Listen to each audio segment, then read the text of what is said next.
আসসালামু আলাইকুম রহমতুল্লাহ। সবাইকে প্রিয় বন্ধুগণ, মোল্লা ইঞ্জিনিয়ারিং অ্যান্ড রেফ্রিজারেশনের নতুন ভিডিওতে আপনাকে স্বাগতম। আজকের ভিডিওতে আপনারা দেখবেন কিভাবে একটি এসি মাস্টার সার্ভিসিং করে থাকি, এবং আজকে আমরা আপনাদেরকে কিছু ইনফরমেশন দিব। এসি ঠিকঠাক সময়ে সার্ভিসিং না করলে কিংবা সার্ভিসিং করতে দেরি করলে কি সমস্যা হতে পারে।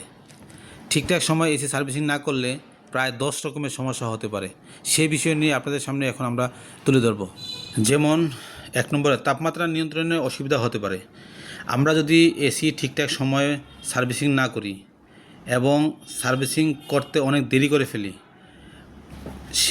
সে কারণে এসির কার্যক্ষমতা কমে যেতে পারে এবং ফলে সঠিক তাপমাত্রা নিয়ন্ত্রণ করা সম্ভব হয় না। যেমন এসির কার্যক্ষমতা খুবই কমে যায় এসি সার্ভিসিং না করলে।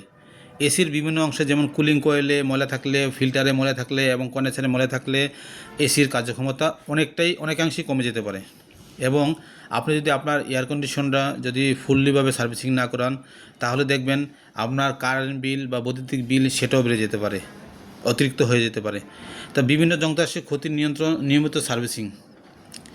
যদি আপনি প্রত্যেকটা যন্ত্রাংশ নিয়মিত সার্ভিসিং না করেন, সেক্ষেত্রে এসির আপনার যে যন্ত্রাংশগুলো, কন্ডেন্সারগুলো ক্ষয় হতে পারে, নষ্ট হয়ে যেতে পারে, ফিল্টারটা নষ্ট হয়ে যেতে পারে, যার ফলে এই সব যন্ত্রাংশকে মেরামতের খরচ আপনার বেড়ে যেতে পারে। এবং আপনার অনেক দিন যাবৎ যদি আপনি এসিটা সার্ভিসিং না করান, তাহলে অস্বস্তিকর দুর্গন্ধ হতে পারে। মানে এটা চলতে ময়লা জমতে যেতে ড্রেনের থেকে হোক আর চেম্বারের থেকে হোক একটা বিশ্রী দুর্গন্ধ আসতে পারে। এজন্য নিয়মিত সার্ভিসিংটা খুবই জরুরি। যদি আপনি নিয়মিত সার্ভিসিং করান, দুর্গন্ধ থেকে অবশ্যই আপনি মুক্ত হবেন, রেহাই হবেন। এবং ফ্রিজিং সমস্যা, এসির কুলিং চেম্বারে যদি আপনি বেশি ময়লা জমে থাকে, তাহলে চেম্বারে বরফ জমে গিয়ে এসির কার্যক্ষমতা নষ্ট হতে পারে। আপনি যদি এসিটা চালান, ময়লা হচ্ছে কিন্তু ঠান্ডা বের হচ্ছে খুব কম, বাতাসই বেরোতে পারছে না, কিন্তু আইস হয়ে গেছে, চেম্বারটা ফ্রিজিং হয়ে গেছে। তখন কিন্তু আপনি যতই স্পিডে বাতাস দেন, আপনার কিন্তু এসি কিন্তু ঠান্ডা হবে না। তখন কিন্তু আপনার কম্প্রেসারের উপরে প্রেশার পড়বে বা ফ্যান মোটরের উপরে চাপ পড়বে, ফ্যান মোটরটা গরম হয়ে যাবে। এই জন্য অবশ্যই আমরা সার্ভিসিংয়ের উপর প্রাধান্য দিতে হবে।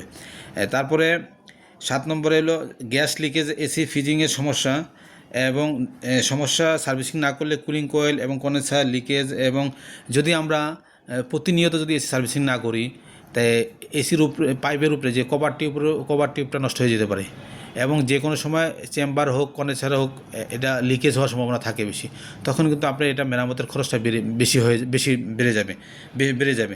তো জরুরি আপনারা এসিটা সবসময় বেশি সার্ভিসিং করে নেবেন। সার্ভিসিংটা খুবই জরুরি।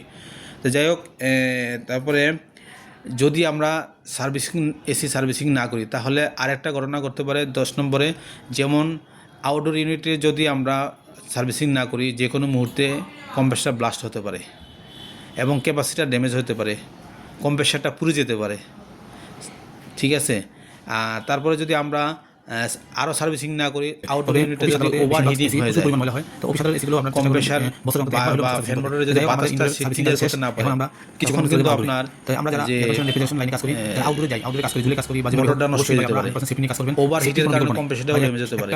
এই জন্য সার্ভিসিং এর কোনো বিকল্প নাই। যাই হোক, আমরা দেখতে পাচ্ছেন ভিডিওতে আমরা মাস্টার সার্ভিসিং করতেছি। যাই হোক, মাস্টার সার্ভিসিং খুবই জরুরি। ধন্যবাদ সবাইকে, ভালো থাকবেন। আসসালামু আলাইকুম।